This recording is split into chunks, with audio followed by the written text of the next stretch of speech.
মাকে সদায় কি চায় কাৰ্টুন চাবই আজিকালি প্ৰযুক্তিবিদ্যাৰ টিভিটোকতো কোনো উপেক্ষা কৰিব নোৱাৰে কাৰ্টুন চাব কানাড়া ভাষা সি মোবাইলটো খুলিব কানাড়া ভাষা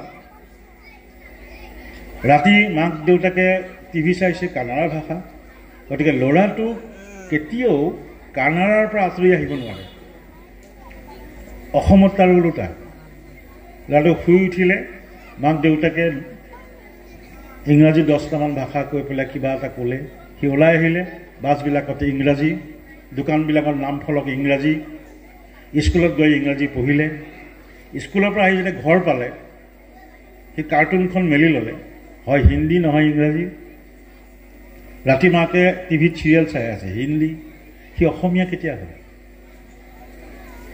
আমি ল'ৰা ছোৱালীক সেই অসমীয়া পৰিমণ্ডলৰ মাজত ৰাখিব পৰা নাই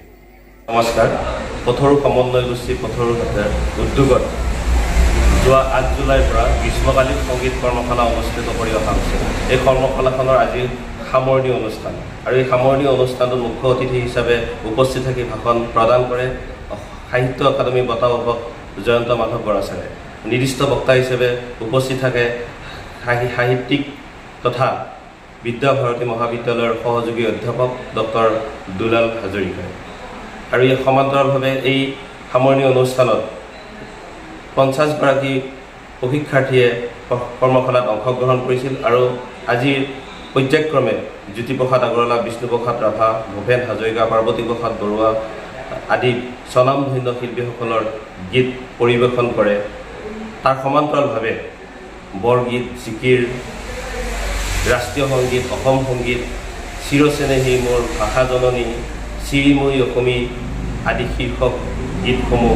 কৰ্মশালাখনত শিকোৱা হৈছিল আৰু গীতসমূহ আজি পৰিৱেশন কৰে অনুষ্ঠানত সামৰণি অনুষ্ঠানত আৰু এই অনুষ্ঠানটোত সমল ব্যক্তি হিচাপে উপস্থিত আছিল কৰ্মশালাখনত বিশিষ্ট সংগীত পৰিচালক প্ৰভাত বনিয়া সহযোগী প্ৰশিক্ষক হিচাপে উপস্থিত আছিল জ্যোতিস্মিতা ৰাজবংশী আৰু নিকুমণি ডেকা আমি আপোনালোকৰ মাধ্যমৰ জৰিয়তে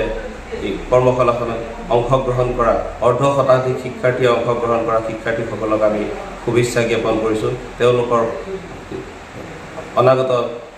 জীৱনত যাতে এগৰাকী ভাল মানুহ হ'ব পাৰে অসমীয়া ভাষা অসমীয়া গীতৰ প্ৰতি ভাষা সাহিত্য সংস্কৃতিৰ প্ৰতি তেওঁলোকে যাতে আকৃষ্ট আকৰ্ষণ হয় মূলতে আমাৰ এই উদ্দেশ্য আছিল বিগত সময়ত পথৰু সমন্বয় গোষ্ঠী পথৰুতে সংগীত কৰ্মশালা আয়োজন কৰি প্ৰচলিত আধুনিক গীতৰ সমান্তৰালকৈ যিসমূহ যাওঁতি যুগীয়া গীত মাত সেই গীত মাতসমূহ আমি ধৰি ৰখাৰ প্ৰয়াস কৰিছোঁ ধন্যবাদ।